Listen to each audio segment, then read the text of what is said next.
Hey guys, it's been a while since we've done one of these. Oh, okay, maybe not. Bye. Just messing with you guys now. Welcome to a brand new episode of Con-viction, where we see if the con's worth the hustle. With your host, the Chairman, and Hops is somewhere around here. So this year we decided to go back to New York Comic Con 2018, and, well, it's a very interesting convention to say the least. We had a lot to say, but without further ado, let's get to Exhibit A. Date of the crime, October 7th, back towards October 4th. 4-day convention. Now, is the breaking worth entering? Well, about 3 years ago, they stopped doing the 4-day passes, which used to be about, I want to say, $120 and change. This year, they've upped the prices for every single day to $50. So if you wanted to go all 4 days, that's $200 before tax and shipping. I find that a little messed up, but hey, it's going to keep going no matter what we do because people enjoy this convention. Now, scene of the crime, Jacob Javits Center, like it is every year. They also have some offshoot spots at the Hammerside Ballroom. Me and Hops actually went to the Hulu Theater down in Madison Square Garden, which was pretty cool. They're trying to spread out. They even had this one little Verve lounge on the middle of 38th Street. Gave us some free cereal, some free swag. Now, let's see. What was the next thing? It's been a while. Grand Theft Accommodations. So this year, me and Hop stayed at the Lord and Morris Hotel. What you're going to see is, got some very interesting decor choices. I mean, you got the white stallions out front. You got a nice little, bench to look at fountains. Filtered water in a very steampunk-esque machine. It's kind of cool. The hotel itself is rather small, but it goes up to 20 floors. And the elevator's got some weird thing about it where you're about to see it's kind of dark and gloomy. So we paid about $600 for about 2 nights. And you're going to see it's not sure if it was kind of worth it. First off, you just use use the key card to get in. We had bunk beds in the middle of Manhattan. That was the weirdest damn thing. And each bed supposed to come with an iPad, but technically it did. Mine was not working. Did you turn it on? Yeah, I tried turning it on, Hops. Did you just switch it with the top bunk? Yeah. No, I just went over to your bunk and messed with it a little bit.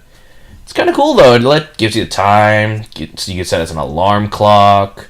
You can see what's nearby. Order room service, which is kind of weird for such a small hotel. Not really. It's a city.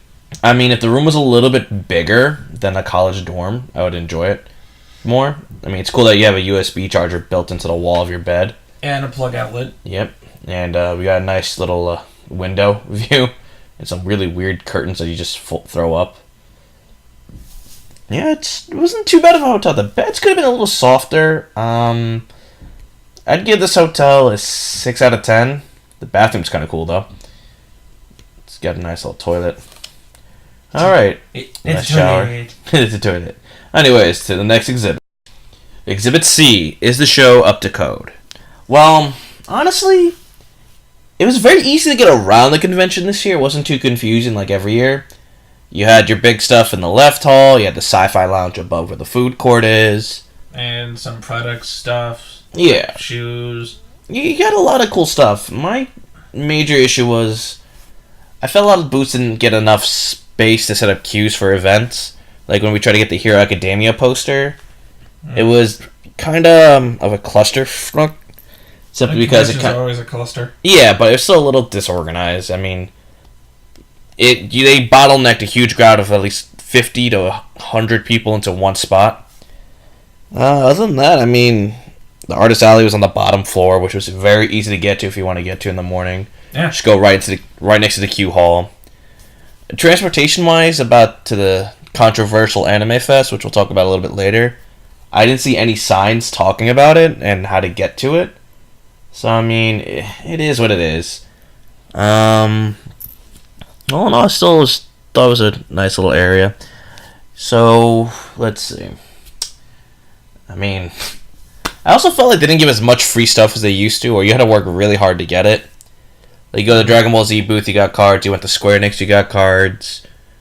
But the Chevy, I did fill out a whole survey, which they email you later to get a t-shirt. You had to scan your badge to get the Hero Academia pad thing. Yeah, that's true. Yeah. And even the lines for the interactive, there's one for Resident Evil was like an hour wait if you didn't get there at 10 o'clock in the morning. And Devil May Cry, they had like literally a 50-foot space, maybe more than that. Like, let's see, went 10 people back, about 100 people's worth of space, shoulder to shoulder, which sneaked into each other just to get into to play Devil May Cry. It was kind of a pain in the rear. Sorry, I just realized what photo was there. We also went to an after party by Sonic Boom. It was kind of cool. It was Friday night at the Bowlmore. Yeah, for us it was $10, so it didn't really matter. But I felt it was kind of a little lame. I don't know. It didn't have as much pizzazz as I thought it was gonna have. And yeah, Hops, is there anything you want to talk about the convention? I want to talk about.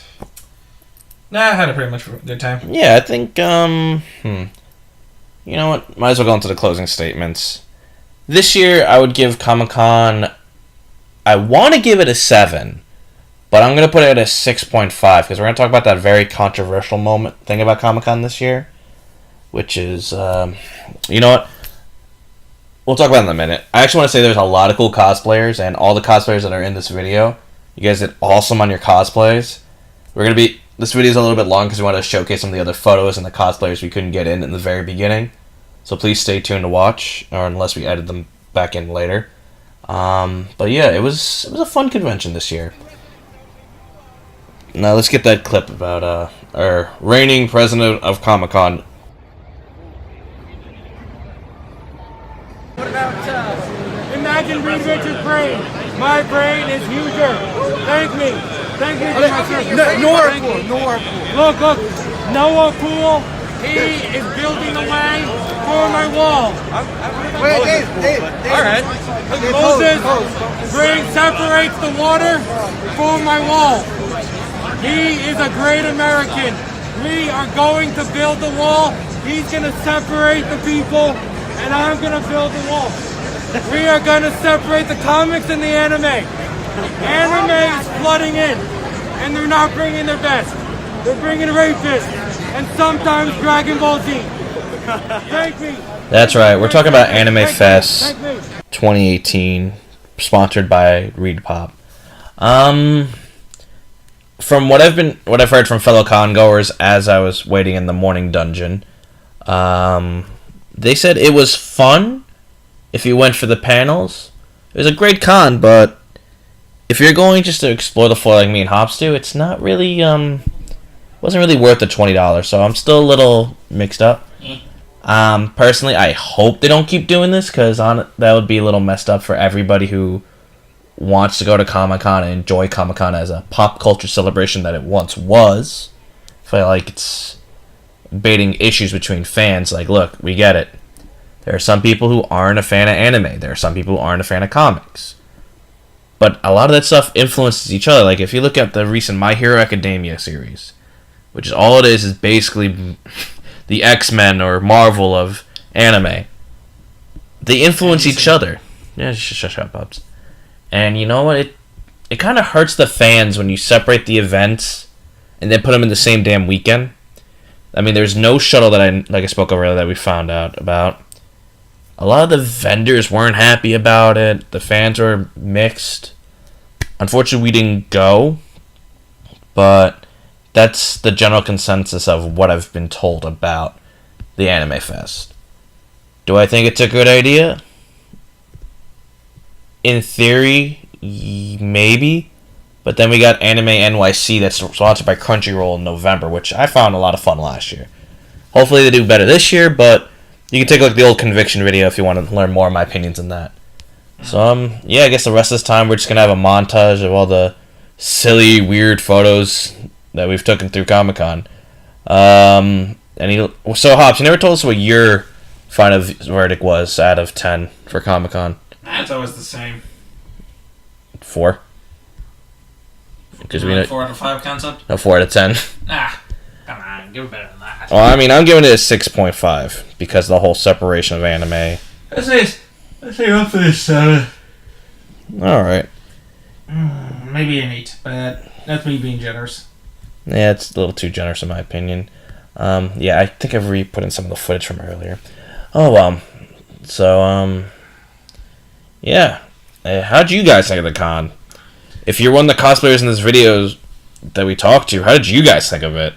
You guys can comment below or hit us up at Hot Potato. Well, we'll put the Twitter link in a little bit in the description. And yeah, I mean, we had fun. We just want to know if you had fun. And that's the end of this case. I hope you guys enjoyed our newest episode of Con-viction. We do apologize for the lack of videos this year for this series. We've only been to one other convention and all our footage kind of got messed up there. And we started using more mobile apps to help put some of our stuff together. As you can see, we had Cyberlink Pirate Director on here, Filmagora, to help kind of edit things together so we can pop it on our PlayStation to edit it down further. But yeah, so that's pretty much it. I hope you guys enjoyed. Don't forget to like, share, and subscribe. See you guys next time. Right.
Oh, I will.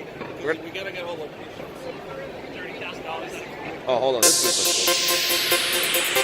I don't know what that is. That is something.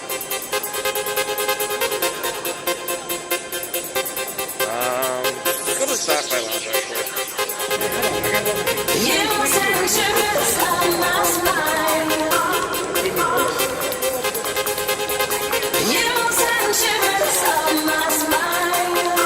Perfect.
Despacito, quiere respirar sus cuellos despacito, al oído.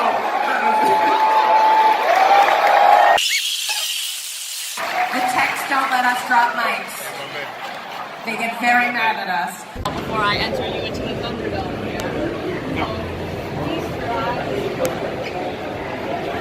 Hello and welcome to Carmen's Escape Room. You are about to enter the most diabolical and evil place ever invented by mankind. I hope you have come prepared, for there is no place harder to escape from than skill.